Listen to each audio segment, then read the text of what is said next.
8 मार्च 2014 की चांदनी रात के तकरीबन 12:42 पर मलेशियन एयरलाइन के जरिए चलाई जाने वाली बोइंग 777 ने कुआलालंपुर से परवाज भरी, जिसका सफर कुआलालंपुर से बीजिंग तक था।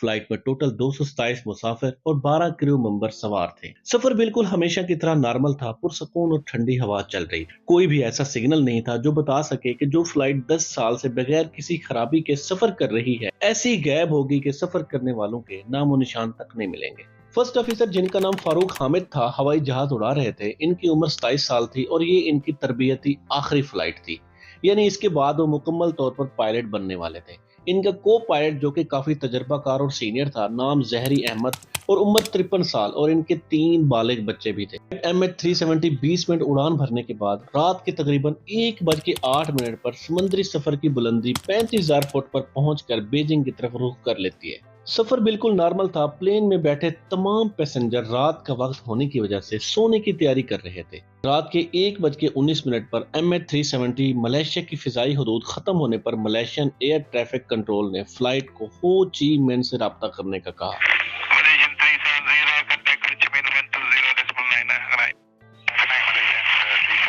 वियतनामी हदूद के 30 सेकंड बाद MH370 रेडार से गायब हो गया। वियतनामी एयर ट्रैफिक कंट्रोल देखते हैं कि प्लेन रेडार में आया तो था, लेकिन गायब कैसे हो गया। वो प्लेन से कम्युनिकेट करने की कोशिश करते हैं, लेकिन कोई जवाब नहीं मिलता। मुसलसल कोशिश करने के 18 मिनट बाद वियतनामी कुआलालंपुर एयर ट्रैफिक कंट्रोल को बताते हैं कि MH370 अचानक से गायब हो चुका है। कुआलालंपुर एयर ट्रैफिक कंट्रोल इसको ज्यादा नोटिस नहीं करते। वो समझते हैं कि शायद प्लेन बीजिंग की तरफ निकल गया है। 6:32 पर फ्लाइट ने बीजिंग एयरपोर्ट पर लैंड होना था, लेकिन फ्लाइट का कोई अता पता नहीं था। फौरन मलेशिया की तरफ से एक सर्च ऑपरेशन बुलाया जाता है और प्लेन को ढूंढने की कोशिश की जाती है। सर्च ऑपरेशन में 7 कंट्रीज की 34 शिप्स और 28 एयरक्राफ्ट ने गल्फ ऑफ थाईलैंड और चाइना सी के बॉर्डर पर ढूंढना शुरू किया। चौथे दिन पता चला कि बोइंग 777 जैसा बड़ा जहाज, जो कि एयर ट्रैफिक कंट्रोल के रेडार से तो गायब हो गया, लेकिन मलेशियन मिलिट्री रेडार पे वो काफी देर तक शो होता रहा। प्लेन को डिटेक्ट करने पर पता चला कि ट्रैफिक कंट्रोल के रेडार से गायब होने के बाद प्लेन ने चंद मिनटों के लिए राइट टर्न लिया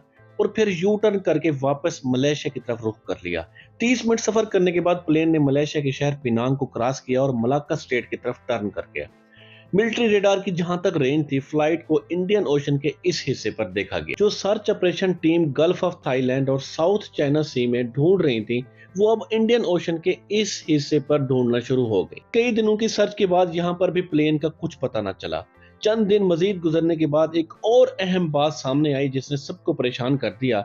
मिलिट्री रेडार से गायब होने के बाद एक सैटेलाइट ऐसी थी जिससे वो मुसलसल राब्ते में था। जैसे हमारा स्मार्टफोन खुद से ही वाईफाई से कांटेक्ट करने की कोशिश करता है, इस तरह जितने भी जदीद तर्ज के एयरप्लेन होते हैं वो खुद से ही सैटेलाइट से राब्ता करने की कोशिश करते हैं। मजीद कैलकुलेशन करने पर पता चला कि मिलिट्री रेडार से गायब होने के बाद दोबारा एक टर्न लिया और अगले 5 घंटों तक इंडियन ओशन के ऊपर सफर करता रहा।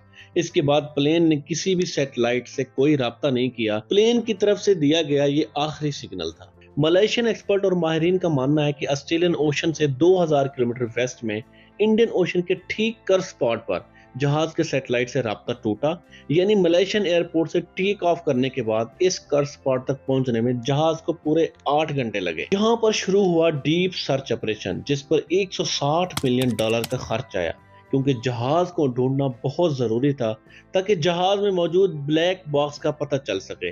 जब तक ब्लैक बॉक्स नहीं मिलेगा, ये पता नहीं चलेगा कि जहाज में आखिर हुआ क्या था और प्लेन आखिर कैसे क्रैश हुआ। कई दिन नहीं, कई महीने नहीं, बल्कि कई सालों तक सर्च ऑपरेशन चलता रहा, लेकिन जहाज का कुछ पता न चला।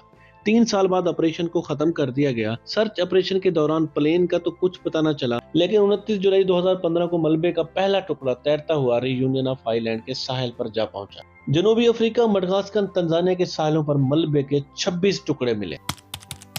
2017 में मडगास्कर के एक माहिर गिर ने, जिसका नाम तताली था, मलेशियन एयरलाइन MH370 का लैंडिंग गियर दरियाफ्त किया। माहिरीन के मुताबिक ये दरियाफ्त एक अहम सबूत है, क्योंकि इससे पता चलता है कि पायलटों ने जानबूझकर जहाज को समंदर में गिराया। ब्रिटिश इंजीनियर गुडफरी और अमेरिकन एक्सपर्ट गब्सन ने एक रिपोर्ट पब्लिश की, जिसमें कहा गया कि पायलट इस बात से बखूबी वाकिफ थे कि तेज रफ्तारी में समुद्री पानी पर लैंडिंग गियर लैंडिंग की तबाही का बायस बनती है, जो कि कई टुकड़ों में टूट जाता है, और MH370 के साथ भी यही हुआ।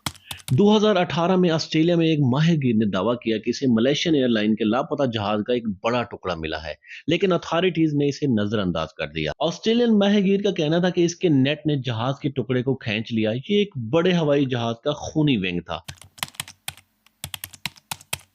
तकरीबन एक दिहाई यानी 2014 से 2024 तक 10 साल गुजरने के बाद मुसाफिरों के अहले खाना ने नई तहकीकात का मुतालबा किया है। 40 से ज्यादा चाइनीज के रिश्तेदारों ने मलेशियन वजीर आजम को खत लिखे हैं, जिसमें कहा गया कि अब वक्त आ गया है कि फ्लाइट MH370 की तलाश की जाए, जो 8 मार्च 2014 को कुआलालंपुर से रवाना हुई और बीजिंग तक नहीं पहुंची। आपको क्या लगता है कि पायलट ने जहाज को खुद गिराया या जहाज आउट ऑफ कंट्रोल था? हमें कमेंट्स बॉक्स में जरूर